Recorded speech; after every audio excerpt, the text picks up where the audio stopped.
Welcome to this explainer. Today, we're diving into an absolutely incredible 1,000-year historical journey. We're looking at how a secluded island chain off the east coast of Asia managed to forge a completely unique and, frankly, enduring cultural identity. Through centuries of taking foreign ideas and, blending them with their own deep native traditions, Japan totally transformed. It went from these early farming villages to an incredibly elegant courtly civilization, and eventually into this fiercely disciplined empire ruled by warriors. So, how did they pull it off? Let's get right into it. Okay, let's dive into this. Here is our roadmap for the journey. First, islands of influence and isolation. 2, the Heian Golden Age. 3, the Way of the Spirits. 4, rise of the samurai. And finally, number 5, the Tokugawa peace. Section 1, islands of influence and isolation. You really cannot understand Japan without first understanding the actual ground it stands on. It's like a giant puzzle where geography acted as the ultimate crucible for the culture. The country is super mountainous, right? Lots of forests, which basically force people to cluster along the coasts and in these fertile lowlands. But, as you'll see, its location was absolutely its greatest asset. And this brilliantly illustrates that duality. On one hand, it was connected to Asia, just close enough to places like Korea and China to absorb some brilliant ideas. We're talking writing systems, Confucian philosophy, and Buddhism. But on the other hand, it was protected by the sea. Because pulling off a large-scale invasion across that water was so difficult, Japanese leaders had this incredible luxury of selective borrowing. They could essentially cherry-pick what worked from the mainland and mold it entirely to their own tastes and traditions. To put that borrowing into perspective, let's walk through this timeline. Back in the early 600s, Prince Shotoku started sending official missions over to China. He was actively promoting reforms and a constitution based heavily on Confucian harmony and Buddhist compassion. Move forward to the late 700s, and we hit the Heian Golden Age, which was basically the peak of this highly refined courtly culture. But then, things take a massive turn in 1192 when the Kamakakura Bakufu is established, kicking off the era of warrior rule. And finally, in the 1600s, the Tokugawa shogunate steps in and unifies the country, locking in over 250 years of continuous peace. Section 2, the Heian Golden Age. Following all that early Asian borrowing, Japan entered the Heian period. This was an era where the elegant pen truly ruled over the sword. By the late 700s, the imperial court had moved to Kyoto, and life there was all about ceremony. Actually, scratch that, it was really all about poetry. Poetry was basically the ultimate social currency. Now, what's really interesting about this slide is Murasaki Shikibu. She was a noblewoman who, right around the early 1000s, authored The Tale of Genji. This is widely considered to be literally the world's very first novel. It brilliantly captures the complex life, the loves, and the intense emotions of an imaginary prince and his courtiers.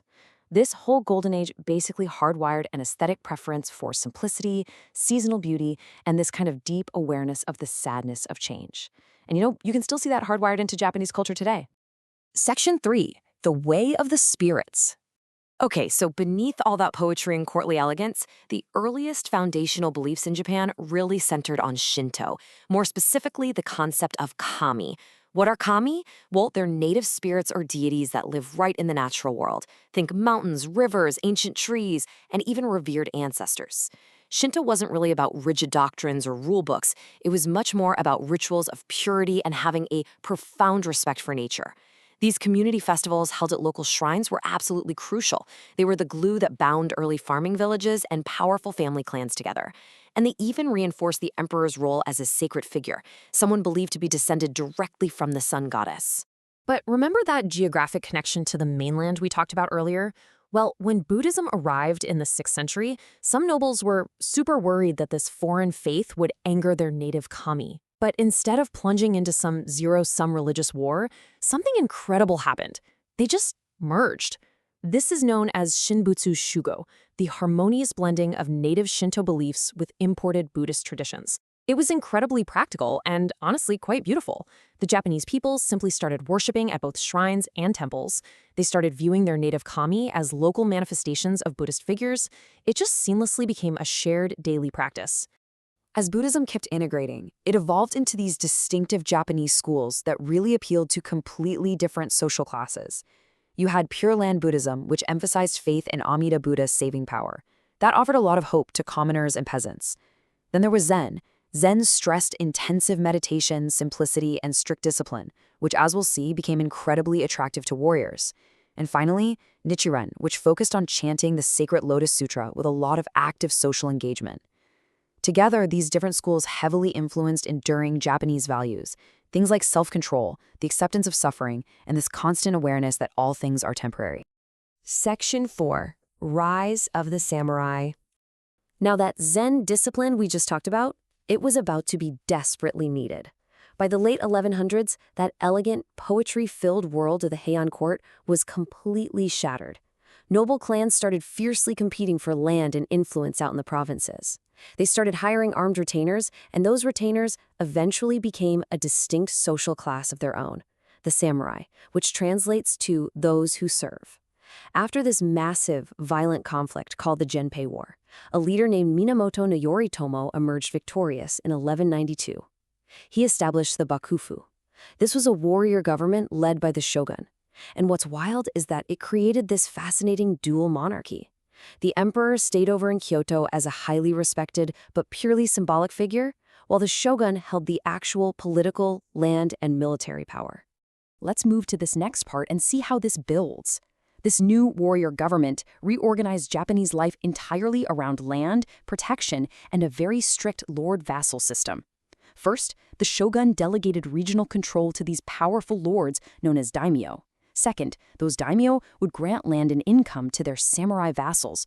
And third, in exchange for that livelihood, the samurai owed absolute loyalty, estate management, and military service right back to their lord. It was basically a complete pyramid of loyalty built entirely on martial duty. So the crucial point is that this wasn't just a job for the samurai, it was an all-encompassing ideology. They were bound by bushido, or the way of the warrior. It demanded absolute loyalty, insane courage in battle, and constant martial training. But remarkably, it also expected these warriors to study literature and poetry, keeping those older courtly ideals alive. Though, most shockingly to our modern sensibilities, honor was literally more important than life itself. No joke. A samurai who failed his lord was expected to commit ritual suicide, or seppuku, just to restore his family name. This intense personal integrity and ideology of duty survived way past the medieval era. Section 5. The Tokugawa Peace. So, after centuries of just brutal civil wars among these samurai lords, a warlord named Tokugawa Ieyasu finally unified the clans in the 1600s. He kicked off over 250 years of strict, highly structured peace ruled from Edo, which we now know as Tokyo. To keep everything locked down, he implemented a rigid four-class hierarchy. But look at this setup. There's a deep historical irony to how this actually played out. At the very top, you had the samurai. They transitioned into administrators with high status, but they were stuck on fixed incomes. Below them were the farmers, who were highly respected for producing food, but got heavily taxed for it. Artisans sat right in the middle. And at the absolute bottom, legally, were the merchants. The government basically despised them because they didn't produce anything, they just traded. Yet in reality, these lowly merchants accumulated massive wealth by lending money and supplying luxury goods. Meanwhile, a lot of those high-status samurai actually ended up falling into severe debt to them. Turns out, legal status didn't exactly equal cash. Because of all that booming merchant wealth, city culture just completely exploded. Despite the government's super strict Neo-Confucian rules and a closed country policy that totally restricted foreign contact, we see the birth of ukiyo hanami. That translates to the floating world. It was this vibrant, totally unstoppable urban commoner culture. Castle towns like Edo, Osaka, and Kyoto were just alive. We're talking kabuki theater, incredibly detailed woodblock prints depicting everyday city scenes, popular fiction, and bustling pleasure districts. The stern warrior government tried, but they simply couldn't stop the incredible, vibrant partying happening right under their noses. Wow, we've covered a lot of ground today. We've traveled from isolated farming villages worshipping nature spirits, through the elegant poetry of the Heian courtiers, straight into the fierce loyalty of the samurai, and finally ended up in the vibrant city life of the Tokugawa peace. Which brings us to a final question. How do these medieval traditions actively shape the society of modern Japan today? Think about it. From the minimalist Zen aesthetics you see in architecture, to a massive pop culture explosion that's totally rooted in those ukiyo arts, right down to the intense corporate discipline that echoes the principles of bushido, the modern nation we recognize right now was fundamentally forged in this very medieval crucible. Thank you so much for joining me on this explainer. Keep asking questions and keep exploring.